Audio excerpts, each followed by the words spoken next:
Shalom, shalom, boa noite.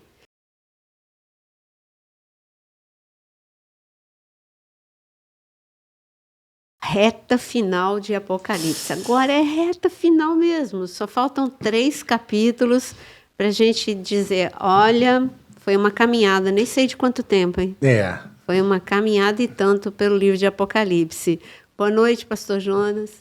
Boa noite, excelente noite para todos nós, para você Aquino, para você Naira Mozão, para você Vini Filhão. Eu dou boa noite para vocês dizendo o seguinte, que eu cheguei aqui, abri, né, a Bíblia e abriu em Apocalipse 20. Aí, né, profético. Justamente onde nós estamos, e foi impactante, e eu quero impactar a tua vida hoje também, a partir do início desse podcast, porque o versículo 10 já vai dizendo assim, ó, o diabo, o sedutor deles, foi lançado para dentro do fogo de fogo e enxofre, onde já não se encontram não só a besta, como também o falso profeta, e serão atormentados de dia e de noite pelos séculos dos séculos. Por que eu fui impactado? Fui impactado porque isso aqui significa que acabou o adversário, acabou os confrontos diários que você vive, acabou o sedutor do pecado, entendeu? Acabou... Por um tempinho, né? Hã? Por um tempinho. 1000 anos, né? Só. Então. Mas peraí, a gente já fala. Vamos, ele acelerou, ele ficou tão emocionado. Bom dia para todos. Boa noite. Boa noite para todos. Pronto. Olha, janeiro. Caramba. Estamos em junho. 6 meses. 6 meses em Apocalipse. Que maravilha, que maravilha. Bom, então vamos lá, né? Muito boa noite a todos, bem-vindos.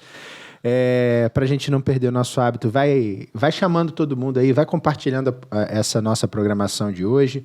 Já clica no like, no joinha, para você já ir ajudando o canal a ganhar essa projeção. Para que a programação alcance um número maior de pessoas e todos possam ver a relevância daquilo que está sendo tratado aqui.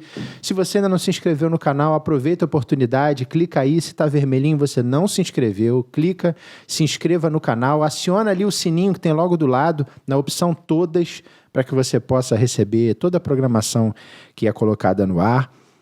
Para você, que eu sempre gosto de dizer, até para valorizar, esse canal, 99% da programação, você não vai pagar absolutamente nada, a menos que você se inscreva, e aí você tem a opção ali de mergulhar mais fundo e ter acesso aí sim a videoaulas, a cursos, né, a materiais em PDF, e que o valor pago é irrisório, quase que simplesmente para você remunerar um custo de coisas que são gastas, porque a produção do que é feito aqui, você tem câmera, você tem investimento em material, energia, tempo, estudo, livros, muitas noites e madrugadas e dias de estudo da pastora, né? Isso por muitos anos aí, por mais de 30 anos estudando a palavra como ela já se dedica.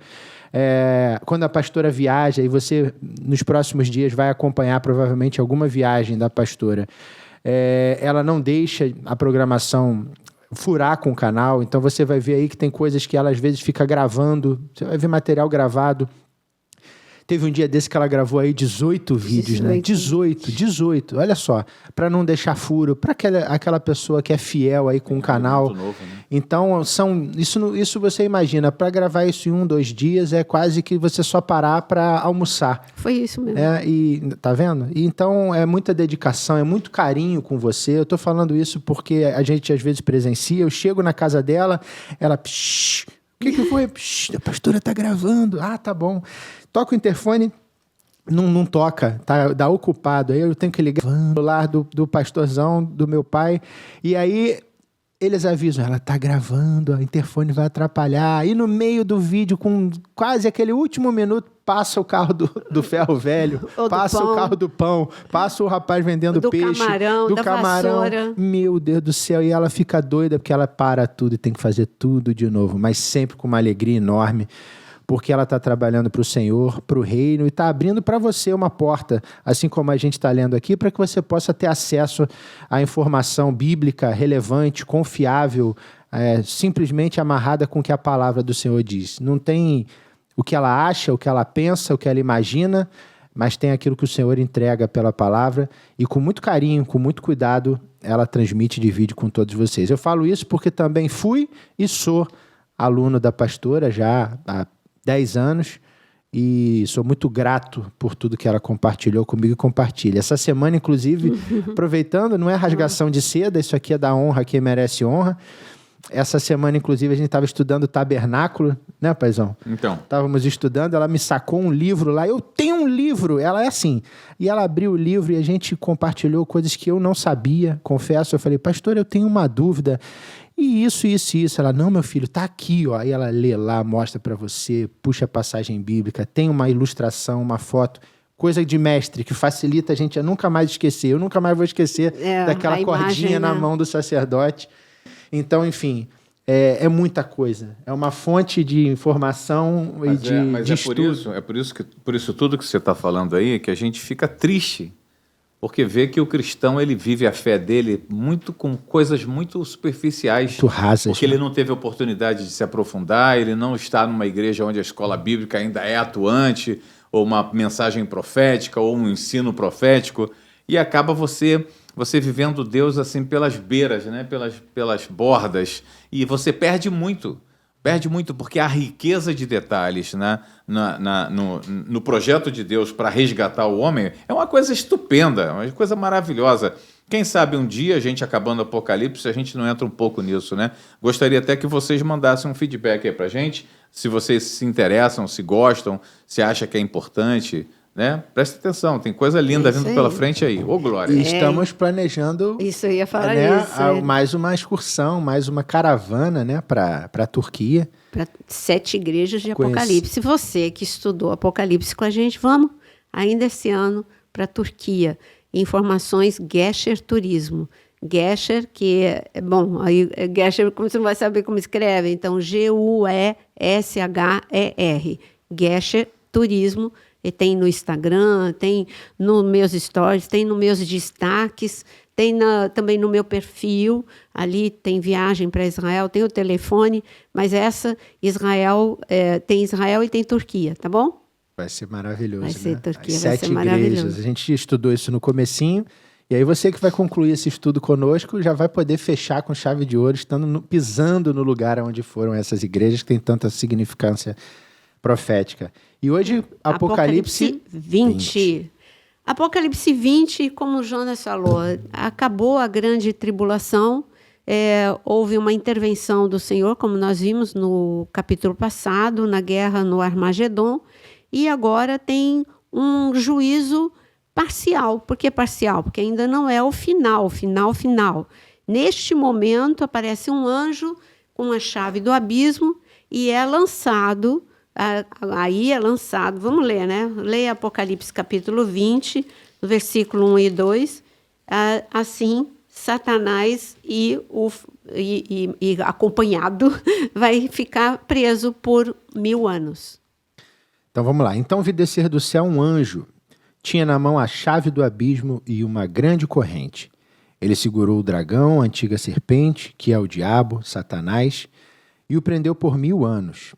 Lançou-o no abismo, fechou-o e pôs selo sobre ele, para que não mais enganasse as nações, até que se completassem os 1000 anos. Depois disso, é necessário que seja solto por pouco tempo. Então, por isso que a gente empolga, né, que ele está lá preso, mas 1000 anos parece muito tempo. Na perspectiva terrena, é muito tempo. Na perspectiva celestial, todos vocês já sabem, um dia para Deus é como 1000 anos como um dia para Deus é um dia. Então, rapidinho, um dia que ele ficou preso... Para nós não vai ser diferente, né? A gente já vai estar com o corpo glorificado, a igreja de Cristo. Então, esquece esse assunto. Hoje ele está que está. Mas vamos falar um pouquinho de milênio, porque tem muitas posições. Sim. Então, vamos lá. Nós acreditamos que o milênio é literal. Nós acreditamos, aqui à mesa, nós 3 acreditamos que vai acontecer nessa cronologia. Depois da grande tribulação, vem o milênio. O milênio que, na palavra, foi anunciado. Como vai ser o milênio? Leia Isaías. Isaías é um dos livros que mais mostra como que vai ser o milênio. Milênio vai ser um tempo de paz, porque Cristo é o governo de Cristo na Terra. Uhum. Então, Cristo vai estar em Jerusalém, é o que nós vemos. Já começa a ler desde Isaías 2. Nos últimos dias vai estar no monte do templo, o governo justo, Então, a gente já tem um governo justo. E o terceiro templo... Quer que eu leia? Dois. Antes de ler, eu queria só dizer como que vai ser. E aí? É o terceiro templo? É o templo que foi construído e o anticristo profanou? Ou é um outro templo reconstruído por Jesus mesmo? Tem essas duas posições. Para aqueles que acreditam que vai ser 1000 anos literais, ainda dentro disso ainda tem duas propostas, né? Duas vertentes. Há que crer que o templo vai ser purificado, e eu vou falar qual é a minha, vocês falam qual é a de vocês.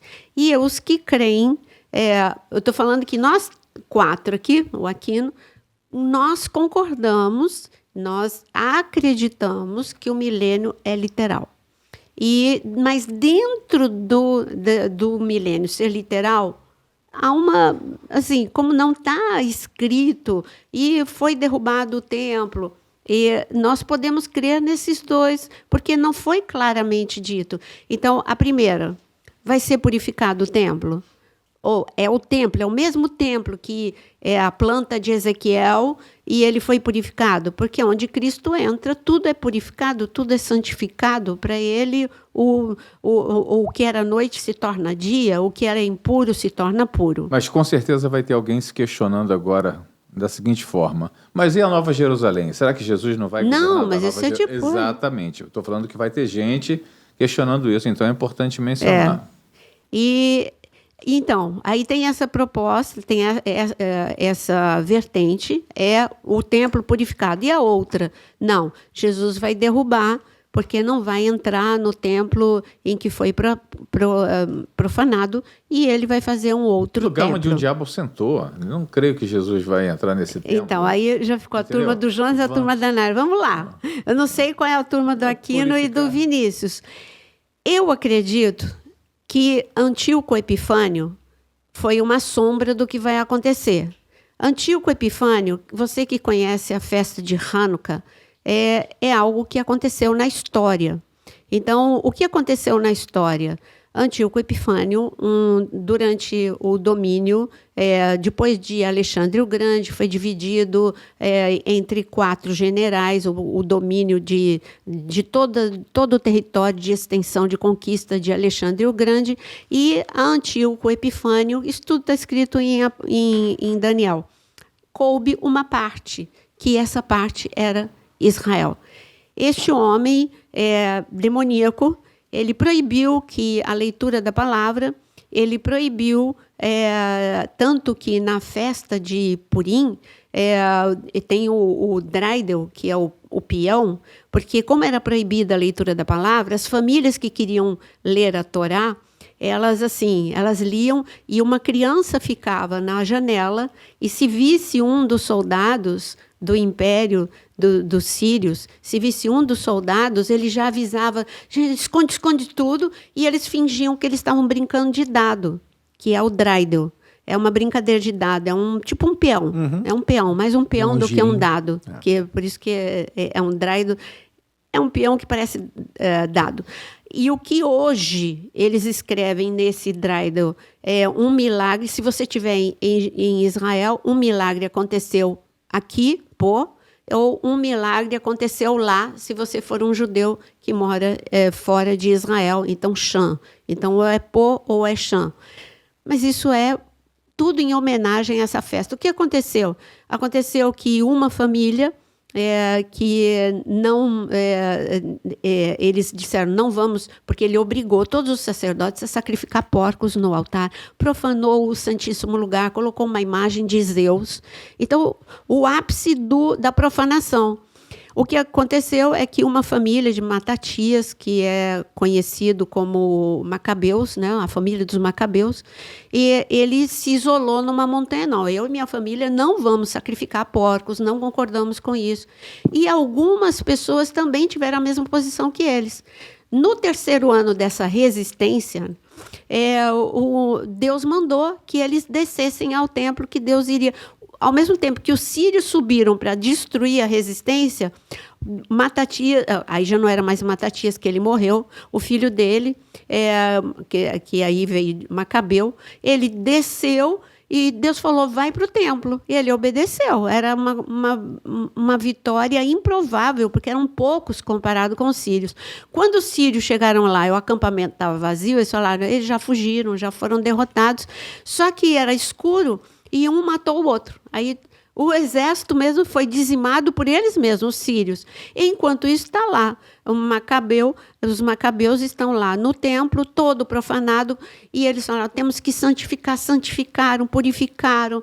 E teve o milagre do óleo, que é por isso que tem a Hanukkah, que são os 9 dias. O óleo que daria para acender um dia a menorá, ele, até que fosse feito um óleo como a orientação da palavra, demoraria 8 dias e aí.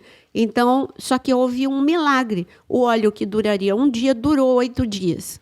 E tudo isso para dizer que o que foi altamente profanado foi altamente purificado. Então, eu acredito, mas isso, ninguém vai brigar por causa disso.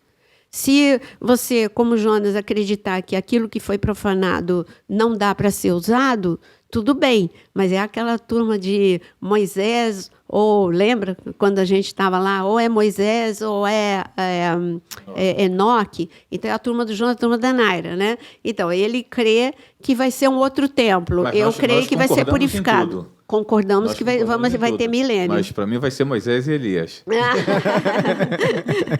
Então, e você, Vinícius? Moisés e Elias? Não, o templo purificado. Eu tô mais apesar da sua explicação, que eu fico sempre fascinado, porque essa festa de Hanukkah é uma coisa linda, apesar da gente não ter o hábito de celebrar, né, aqui no Ocidente, mas a gente que conhece lá, e eu fico... É muito bonito. Eu estou mais na linha do apóstolo. Olha, tá vendo? Ele está sempre do lado do Jonas. Do templo. Vendo? Não, nesse caso, porque eu imagino que, assim como o Senhor figurativamente fala, né, que ele destrói o templo e reconstrói naquela velocidade que não entenderam lá quando Jesus morre e volta ali, é lógico que tem um outro significado, eu creio que o templo físico ele também pode fazer da mesma maneira, ele pode destruir... É que, para mim, ele deu as medidas exatas, a planta correta, e como teve esse episódio, que é uma sombra, e nessa sombra do anticristo, porque ele, Antíoco Epifânio, ele é uma sombra do anticristo. Mas ele deu isso por um tempo. Eu acredito que vai ser feito da mesma forma. E esse tempo foi até Jesus, né, ressurreto. Acabou, depois do ano 70 foi destruído e acabou. Agora, quem vai reconstruir isso vai ser no governo do anticristo. Não, aí a reconstrução é outra coisa. A gente está falando de quando Jesus der um fim ao Armagedon e aí começa o milênio, o terceiro templo vai estar em pé. Aí a gente para quem acredita no milênio literalmente, mas a planta foi dada por Deus. Para quem acredita no milênio como nós literalmente, acredita também que o terceiro templo vai ser construído literalmente. E está tudo pronto para que o terceiro templo seja construído. A gente só está discutindo se este terceiro templo só vai ficar em pé 7 anos, ou se este terceiro templo vai ser purificado por Cristo e permanece durante os 1000 anos. Como eu disse, eu já disse minha posição. Como eu comentei, as duas posições são cabíveis. Eu tenho essa sensação por conta da pureza do Senhor. Também acho que tudo leva a crer por essa questão da figura.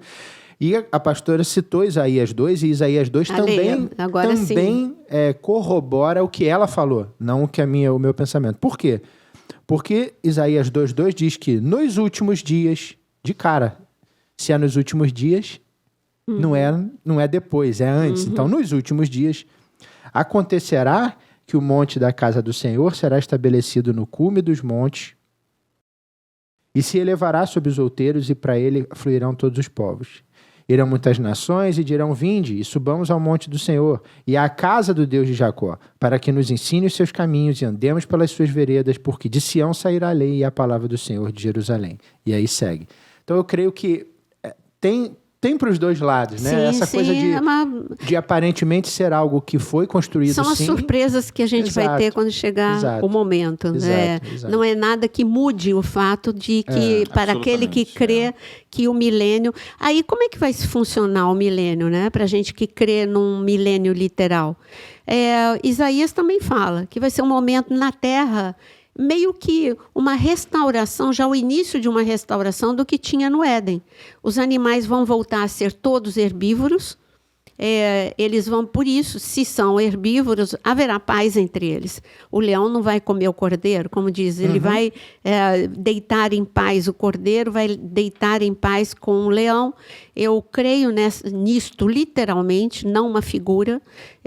Aqui a mesa crê que é literal. Então, na natureza, eu creio também que o mundo vai estar muito destruído, gente. Sim, mas lembra? De toda forma, vai haver uma reconstrução. E essa reconstrução vai ser sobrenatural, eu creio. Sim, eu creio nisso. Agora, com relação aos animais, a gente tem que pensar o seguinte.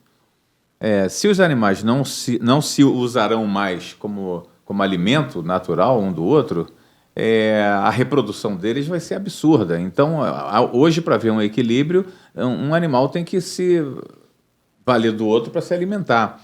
Então, os animais também seriam assexuados, né? Como é que é esse Tem muita coisa doida, né, que a gente tem que pensar. Né? Mas é interessante discutir porque Deus vai mudar. Eu acho que tudo vai estar no controle dele. Nada vai ter excesso, assim como no Éden, nada teria em excesso. Tudo em equilíbrio. Volta à ordem do Éden inicial, entendeu? Tudo, até a mesma... Equilíbrio total, absurdo. Não tem mais virose, não tem mais bactéria matando ninguém. E até mesmo, talvez, a taxa de nascimento dos animais. Tudo, para mim, vai estar tudo em ordem, vai estar tudo em equilíbrio. Vai tudo nascer com a quantidade que tem que nascer. Porque é importante você mencionar que no milênio nós vamos estar convivendo com seres humanos ainda. Então, mas peraí, vamos primeiro falar dos seres humanos, depois a gente fala de como é conviver com a igreja e como que quem sobrou, né, da grande tribulação, porque o mundo não acabou. Então a gente reproduzir. Ele vai reproduzir.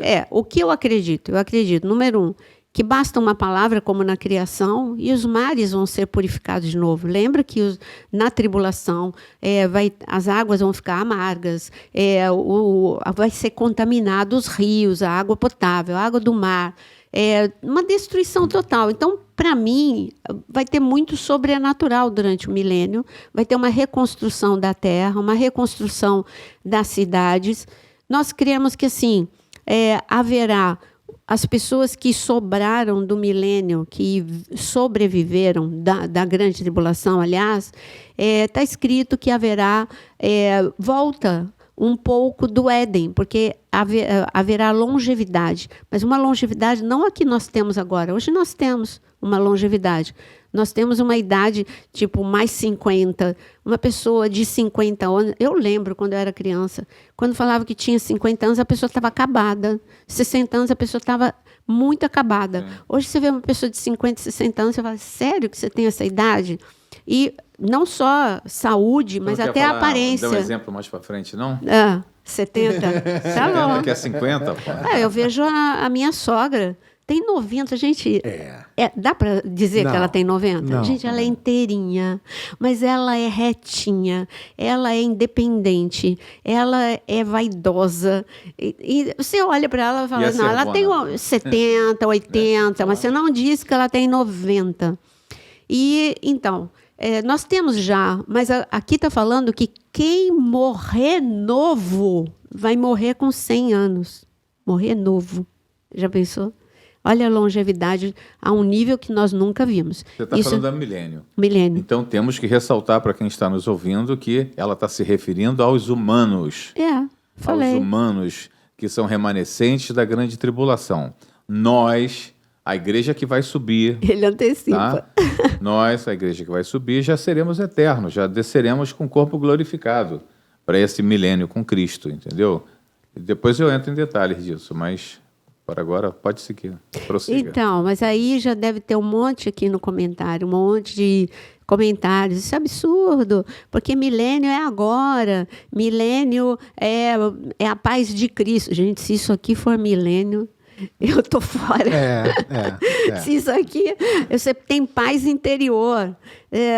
O milênio aqui está descrevendo. Você acha que Deus ia se dar o trabalho de descrever que haverá paz nos animais, que haverá longevidade como nunca, depois que foi perdendo a longevidade do início, da saída do Éden. Então, uma longevidade de que quem morrer com 100 anos morre novo. Será que todos esses capítulos descrevendo detalhes do milênio é só tudo metáfora? Tudo é metáfora? Então, eu que pergunto para você, se isso aqui é milênio, eu não sei o que é paz, não. E coisas a paz assim, de Cristo eu tenho, mas a paz no mundo não tem, não. E coisas como o fato de que está aqui nesse iniciozinho que a gente só leu 3 versículos, né? A questão do dragão, da serpente e Satanás estar preso. Quem acha que ele está preso? Com tudo que você está vendo. A reação das pessoas que você está vendo, o espírito do anticristo imperando como impera hoje. Você vê as pessoas sem amor, sem respeito. Hoje eu estava vendo um vídeo de uma menina gritando, falando assim, eu sou a favor do aborto, eu sou a favor do aborto. Inclusive, eu já fiz 45 e quero fazer mais. Meu Deus. Ela berrando. E o rapaz e um outro cara gritando sobre Deus, falando, Deus somos nós, esqueça isso, Deus somos nós. Ou seja, se você acha que isso não é o espírito de Satanás reinando sobre a humanidade como reina hoje... Eu vi um cartaz também, mate os reféns. Entendeu? A questão da proibição e da entrada de judeus em alguns países, Maldivas, como a gente já vem vendo. Ou seja, por quê? Mas qual é a motivação disso? Da onde saiu isso? Se não for algo demoníaco contra uma nação que é a nação da onde veio o nosso Cristo, então eu não sei o que é. Então, se o milênio a gente está vivendo agora... Então, agora chegou o momento que o Jonas falou. Lembra que no Armagedon... quando nós falamos no podcast passado que Cristo vem com seu cavalo branco e tem uma multidão, um exército com ele vestido de linho fino. E lembrem que nós dissemos, os anjos não precisam do linho fino. O linho fino representa santidade, representa purificação, santificação, justificação. E os anjos não precisam disso, os anjos que permaneceram sem corrupção no céu. Então, nós falamos que é neste momento que a igreja desce. E a igreja desce, a igreja que subiu com Cristo e que vai permanecer com Ele, que nós cremos, 7 anos, que é o tempo das bodas de um casamento judaico. Então, você vê que bate, né? O casamento judaico, a duração da festa são 7 anos. Então, enquanto a noiva de Cristo está celebrando a festa, as bodas do Cordeiro, e aqui na terra tem a grande tribulação. No final desce. E aí, mas se a igreja é glorificada, como Jonas disse, já recebeu o seu corpo de glória, que, como está escrito, que num piscar de olhos nós receberemos o corpo de glória, como será a convivência entre pessoas que estão aqui e que vão morrer, pessoas que foram nascendo depois da grande tribulação e que as que sobraram da grande tribulação? Como que vai ser a convivência? Eu acho tão bonito como Jesus, em Lucas capítulo 24, ele mostra isso. Jesus morreu, ele é o primogênito. Jesus morreu e Jesus ressuscitou. Quando ele ressuscitou, está escrito em Lucas 24, que ele, não só em Lucas 24, mas nos evangelhos, que ele entra no cenáculo 2 vezes. Uma não estava Tomé, na segunda estava Tomé. Aí, na última, em Lucas 24, na segunda vez, ele dá, primeiro, ele mostra que ele, ressurreto, ele comeu. Ele comeu pão, ele comeu peixe. E a outra coisa, ele disse para os discípulos, em Lucas 24, peguem em mim, porque eu tenho carne e tenho osso. Espírito não tem carne e osso. Então, ele mostrou para a gente, ele é o primogênito da ressurreição de um corpo, porque ele morreu levando esse corpo, o verbo se fez carne. E quando ele ressuscitou, ele reassumiu não só a sua divindade, mas um corpo. Ele escolheu um corpo de glória, porque ele é o primogênito, e ele é o nosso irmão mais velho, e etc. e tal. Então, eu acho muito bonito o recado que ele deu para a gente. Olha aqui, e depois ele vai ficar 40 dias e 40 noites andando, né? E aparecendo e mostrando como é possível essa convivência. Sim, mas de também corpo de glória e um corpo normal. É importante lembrar que com o corpo de glória você não tem barreiras físicas. Então você não tem barreira na velocidade do espírito, ou seja, na velocidade que é acima da que se podia suportar com o corpo humano, com a carne. Ele não teve problema para entrar no cenáculo onde os discípulos estavam reunidos, ninguém abriu porta para ele, ele transpassou uma parede, né, física. Então, esse é o corpo que nós vamos ter. Agora, quero lembrar duas coisas importantes. A palavra nos ensina que Deus trabalhou 6 dias e no 7º descansou. Sabe, isso aí é literalmente para Deus 1 dia, 1000 anos para nós, né? 1000 dias para nós, Nossa, eu fiz uma confusão aqui, né? 1000 dias para nós é como 1 dia para Deus. Então, conta aí 6.000 anos, que são 6 dias para Deus, e no 7º, que é o milênio, ele descansou. É o Shabat. No 7º, ele governa o mundo. Aí vem o governo agora de Cristo sobre a terra, sobre a humanidade. E como a Nayara mencionou, iniciou falando também, eu creio que Deus devolve o Éden, né? O Éden é reconstruído, ele renasce nesse período de 1000 anos. Vai ser uma coisa extraordinária. Aí você fala, ressurge, mas né? e o remanescente, os seres humanos que estão vivendo com a igreja, que tem Eles vão corpo ser glorificado? testados. Eles vão ser testados no final. No final, eles vão ter uma vida sem pecado porque não tem o diabo para perturbar, não tem as tentações, né? Então, eles vão conviver com um ambiente santo, um ambiente puro. Agora, pensa, todas as nações com esse ambiente. Que tremendo, né? Cara, vai ser aonde a igreja, Cristo vai governar, ele é o rei, aí nós voltamos a uma monarquia, graças a Deus, a monarquia justa de Jesus. Quando eu digo graças a Deus, é que não adianta, né? Um rei injusto. Estou falando que é o rei dos reis em Jerusalém, dando ordem para todas as nações. Tudo isso está escrito, gente. E ele governa sobre... Essa é a melhor parte, né? Tudo A gente está escrito. falando, mas está escrito. Ele governa sobre todas as nações subirão, porque aqueles que ensinam vão estar em Jerusalém. Então, as nações subirão para aprenderem e para adorarem e para celebrarem as festas. Isso está em Zacarias 14, e eu quero ler para você. Zacarias 14, versículo 16. Todos os que restarem, olha como está claro. Como é que pode ser isso aqui, uma metáfora? Todos os que restarem de todas as nações que vieram contra Jerusalém, está falando do Armagedon. Todos os que restarem do Armagedon subirão de ano em ano para adorar o rei. Estou falando aí, é uma monarquia perfeita.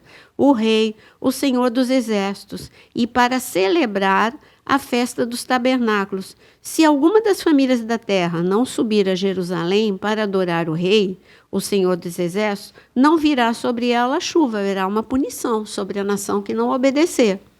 Se a família dos egípcios não subir nem vier, não cairá sobre eles a chuva. Virá a praga com que o Senhor ferirá as nações que não subirem a celebrar a festa dos tabernáculos. Eu acho que é interessante ver aqui, né, o Egito. Deus, ele não fica devendo nada para ninguém. É claro que quando a gente pensa em Egito, a gente pensa, mas o povo sofreu. Mas não esqueça que Deus fala que vai restaurar o Egito, porque o Egito foi bênção. O Egito, a despeito da escravidão, acolheu José, deu o cargo para José, e com isso abençoou toda a família de José, que é a nação de Israel, durante um bom tempo. E lá na frente... E Jesus também ficou escondido no Egito. Então, o Egito foi 2 momentos que, claro que está registrado na mente e no coração de Deus, e Deus abençoa o Egito. Amém. Deus ama o Egito. Mas Hoje nós temos paz com o Egito. Eu digo nós, eu estou falando de Israel nação. Israel nação tem um tratado de paz. Você veja que, com tudo isso que aconteceu na faixa de Gaza, e o Egito ali, muito perto do Egito, né? Quando a gente fala da faixa de Gaza, a gente está falando Rafá, é muito perto do Egito, tá ali com a fronteira com o Egito. E o Egito o tempo todo repreendeu, ele recriminou atos terroristas. Então, tem muitos cristãos no Egito, os coptas, né? E que nós vimos quando, por ocasião do ISIS, como que eles foram decapitados, e que teve mártires egípcios. E só estou ressaltando, por que o Egito está aqui? Porque o pecado é o Egito teve a escravidão, mas Deus tem a bênção sobre o Egito no coração dele, tenho certeza. Na verdade, o Egito protegeu o povo de Deus. Então, né? foi o que eu falei. Foram muitos anos. E você fala, mas transformaram eles em escravos. Só transformaram eles em escravos porque eles desobedeceram os princípios que José havia deixado para eles. Não se contaminem com os ídolos egípcios, não ceda, permaneçam adorando um só Deus. A partir do momento que eles esqueceram do relacionamento deles com Deus, eles se transformaram em escravos, essa é a verdade. Deus não vai colocar o seu povo, um povo obediente, um povo que guarda princípios e que anda no centro do coração dele, né? Cumprindo com a lei mosaica, cumprindo, que nem tinha ainda, mas cumprindo com tudo aquilo que Deus havia ensinado, a Abraão, a Isaac e a Moisés, eles podiam ter permanecido não escravos, né? E terem, quem sabe, até saído da terra antes dos 430 anos. E assim, a gente, em relação ao milênio, a gente ainda precisa dizer que tem uma linha escatológica que crê também que, neste momento, a igreja precisa se levantar e dominar, são os 7 montes, e que a igreja que vai restaurar. Quem vai restaurar é Cristo, né? A igreja vai anunciar as boas novas e preparar o caminho para o Senhor mais uma vez. João Batista fez isso e nós estamos aqui anunciando, Jesus vai voltar, se conserte, se arrependa. Essa é a função da igreja, levar luz, levar as boas novas, mas o mundo jaz no maligno e quem vai restaurar a redenção é Cristo. Não é, aí o que eu faço? Viva a sua vida em santidade, que tudo que você puder influenciar com a santidade que você tem, vai ser bênção. Uma cidade, um bairro, a tua família, e o que você puder, aonde você puder colocar a planta dos teus pés e implantar o reino dos céus, esse é o nosso chamado. Mas eu não me iludo com, a igreja vai santificar na política, nas artes. Isso é utópico. Infelizmente, isso... o primeiro passo. Não vamos entrar nessa área. Não vamos entrar nessa área. Não vamos entrar nessa área. Vamos ler aqui, então, para a gente dar a gente foi até o 3, só para a senhora fechar essa parte. E aí a gente tem essa questão também que a gente fala aqui da primeira ressurreição, né? Que a gente fecha esse tema. Vi também tronos e nestes... Isso é o 4, tá, gente? O verso 4 do 20. Vi também tronos e nestes sentaram-se aqueles aos quais foi dada a autoridade de julgar. Vi ainda as almas dos decapitados por causa do testemunho de Jesus, bem como por causa da palavra de Deus, tantos quantos não adoraram a besta, nem tampouco a sua imagem, e não receberam a marca na fronte ou na mão, e viveram e reinaram com Cristo durante 1000 anos. Os restantes dos mortos não reviveram até que se completassem os 1000 anos. Esta é a primeira ressurreição. Bem-aventurado e santo é aquele que tem parte na primeira ressurreição. Sobre estes, a segunda morte não tem autoridade. Pelo contrário, serão sacerdotes de Deus e de Cristo e reinarão com ele os 1000 anos. Eu acho bonito como Deus dá um destaque para os que morreram. Exatamente. É um destaque muito bonito. Ele vai... Sabe aquela coisa de Deus falar, que lindo, que eles em nome... pelo meu nome, eles morreram. Assim como eu vi essa semana um vídeo, de um filme, mas é tremendo. Aí eu passei para o Jonas, eu não aguentei nem ver até o final, dos cristãos no tempo da igreja primitiva, e eles ali na arena, mas mostrava com muito detalhe, eles na arena, e aí eles ajoelhados juntos, quando as bestas feras eram soltas, e eles ali resilientes, mas não negaram a fé. Então, a grande tribulação vai ser igual, pior ainda, pior do que foi a igreja primitiva. Você vê aqui, a palavra é muito, muito detalhista. Você vê que ele fala de decapitados, que no período da grande tribulação, muitos serão decapitados. E eu acabei de falar de um exemplo que há poucos anos atrás aconteceu e que ainda acontece em alguns países. Mas aqui está falando que, de uma forma mundial, haverá este movimento de perseguição terrível, violenta. É horrível falar disso, mas é a verdade. Imagina como Deus olha, ele não me negou, mesmo diante da morte, ele não me negou. por isso que deixa aqui em destaque. Não fala de mais ninguém, fala deles. Este só está falando dos mortos do período da grande tribulação e o que Deus vai dar para eles. A honra que Deus vai dar para eles, a glória que Deus vai dar para eles e a ressurreição que Deus vai dar para esse grupo de pessoas muito especial. Que a gente e aqui pensa a gente assim, tem... Porque as pessoas pensam, vai ter conversão na grande tribulação. Gente, eu mostrei já em vários capítulos. Agora esse fecha com chave de ouro para te mostrar que vai ter. Aqui você tem ponto e contraponto também, né? Só para a gente passar adiante, que aqui a gente fala da primeira ressurreição, e aqui está se referindo justamente a esses, né? Que são os mártires, porque os que não estão dentre esses, que é essa segunda parte do verso, que fala aqueles que não reviveram até que se completassem os 1000 anos, aqueles que optaram por, ainda assim, não seguir aquilo que Cristo, no seu porque vai ter. Ainda assim vai ter aqueles que não vão se alinhar com aquilo que o Senhor Jesus, aquilo que Cristo reinando determina, apresenta, sendo justo. Então, olha que loucura. A gente está falando que estaremos debaixo do reinado de um rei que é perfeito, que é justo, que é santo, e ainda assim tem gente que não se alinha com aquilo. Então, por isso que a gente fala aqui de primeira ressurreição e de que não passarão pela segunda morte. Né? Só para a gente enquadrar o pessoal, porque isso é algo que às vezes fica meio perdido na cabeça das pessoas, ficava na minha, e você vê a primeira parte e a gente trata da ressurreição, e a segunda parte a gente trata daqueles que vão sim, ainda assim, passar por essa segunda morte. Ele diz, vocês que passaram, foram mártires, terão esse benefício, né? Como a senhora diz, essa posição de destaque, esse carinho, esse cuidado de já se destacar, né? Essa honra de ser separado nesse momento, para que não passem por essa segunda morte. E o que eu acho também, muitas pessoas perguntam, mas se Deus prendeu Satanás 1000 anos, por que ele solta? O bom aí é que está escrito que solta por pouco tempo. Para provar aqueles que não são a igreja de Cristo e que sobraram. E como Jonas disse, num ambiente de santidade, eles viveram 1000 anos. Mas o coração deles, será que se eles tivessem a maldade no meio deles, eles escolheriam a justiça e a santidade? E então eles vão ser provados. Satanás vai ser solto por pouco tempo. Ele seduz, ele engana. O que ele engana? Promete poder.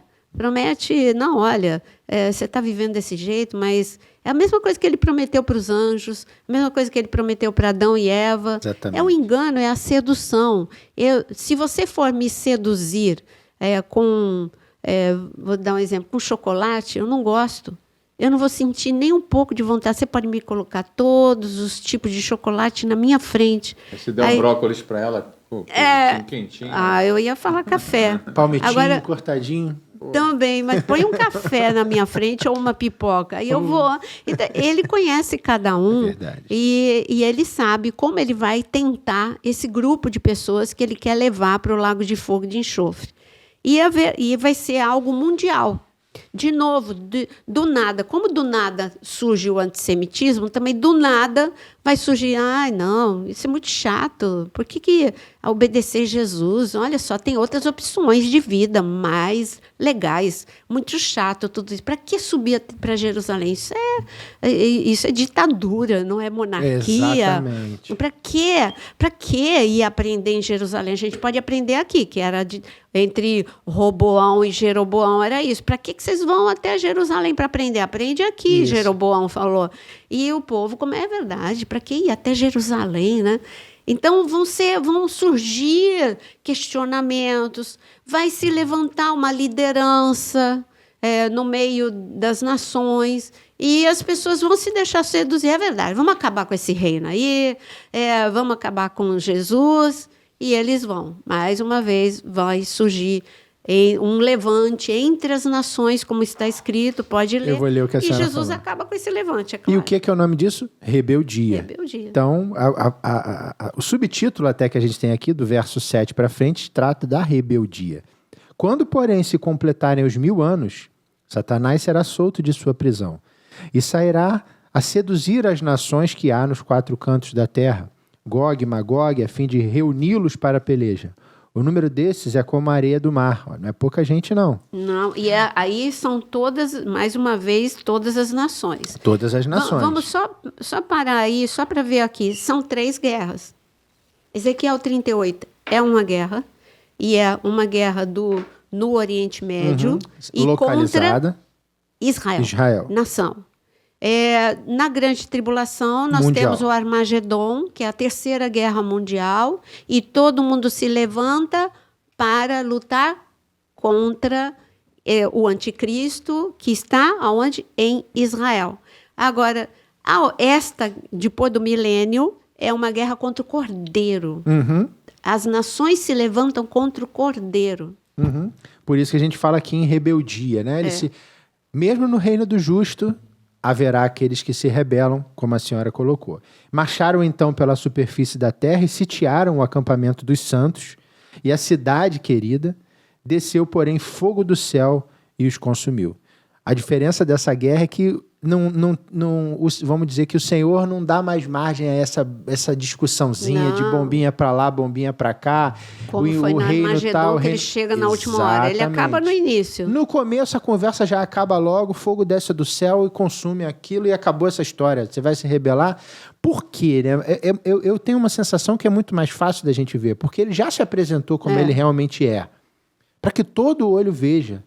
E ele todo mundo teve a oportunidade de sentir como é estar debaixo de um rei justo, como é estar debaixo de um governo justo, onde você não tem necessidade, onde nada vai te faltar, não tem violência, não tem pecado, onde o diabo não está solto durante aquele período todo para te atormentar e você querer colocar na culpa nas costas dele, que às vezes o problema é teu mesmo, mas você coloca nas costas dele. Então nada disso existe. E ainda assim, lá no final, há pessoas que se rebelam contra. Então aí a coisa já muda. Ele já diz, você já esteve diante do justo juiz. Sim. Não tem que permitir mais discussãozinha para lá e para cá, rebeldia para lá e para cá. Acaba isso de uma vez só. Desce fogo do céu e acaba com a história. A forma que as 3 guerras acabam também, elas são diferentes. Ezequiel 38 acaba com uma intervenção de Deus não visível, que é a mesma coisa que é a mesma coisa que aconteceu na Guerra dos 6 Dias, na Guerra da Independência, na Guerra de 1973. E aí Deus intervém de forma a acabar a guerra, de uma forma sobrenatural acaba. Fortalece Israel. Agora, a Segunda Guerra acaba com eles descendo com o seu cavalo branco, com todos aquele seu exército. Chega o fim da guerra de uma forma diferente, já é visível. Tanto que o anticristo vai querer matar Jesus, imagina só. É o que está escrito na palavra, claro que não consegue. E a terceira, que é esta guerra, no final do milênio, ela vai acontecer como o Vinícius acabou de dizer. Jesus está lá, veio contra Jesus, ele manda fogo do céu, acabou a guerra. Então, são 3 finais também diferentes, tá bom? Aí, a gente não vai conseguir entrar no juízo. O juízo vai ficar para a próxima. Eu acho que vamos finalizar no próximo podcast, né? Porque senão a gente vai acelerar coisas muito importantes aqui a serem tratadas. Que tem que ler Mateus 25. Inclusive a parte que o pastor Jonas começou falando, que ele já abriu comentando sobre... temos aqui o verso 10, mas o verso 10 merece um destrinchar maior, né? Daquilo que vai ser falado. Então, creio que com isso a gente... finaliza esse nosso podcast. Sim, Apocalipse 20 é tremendo. Muito. Não acabou, é importante mencionar. Não acabou. E você vê como o Apocalipse 12, ou por que nós estamos vendo uma escalada de terror, de violência, de maldade, é porque o diabo sabe que pouco tempo lhe resta, pouco tempo mesmo. Para ele que está na eternidade, em outra dimensão, para ele falta alguns dias só, para que acabe o reinado dele. E ele trabalha para quê? Para vencer? Não, porque ele sabe que ele vai ser derrotado. Então, para que ele luta? Porque ele quer levar o maior número de pessoas possível com ele, para que não tenha tantas pessoas assim com Cristo, para ferir o coração de Deus. Sempre o objetivo é ferir o coração de Deus. Como é que você fere o coração de um pai? Maltratando um filho. Então, quando você sequestra, maltrata ou mata um filho, você está dilacerando o coração de um pai. É assim que ele age. Para dilacerar o coração do pai, ele luta contra a humanidade. Nós, seus filhos, ele quer sequestrar, ele quer matar, ele quer levar à perdição. E por isso que ele trabalha forte, com intensidade. Espero que vocês estejam conosco no próximo podcast. Estamos nos podcasts finais de Apocalipse. E, como diz o Vinícius, não deixe de conhecer a área de membros, onde tem tantos cursos para você, inclusive Apocalipse com mais detalhe, Israel, Daniel, parábolas, é muita coisa, gestão emocional, é muita coisa para você. Deixa o seu like, compartilha e até a semana que vem. Até a semana que vem. Deus boa noite. abençoe.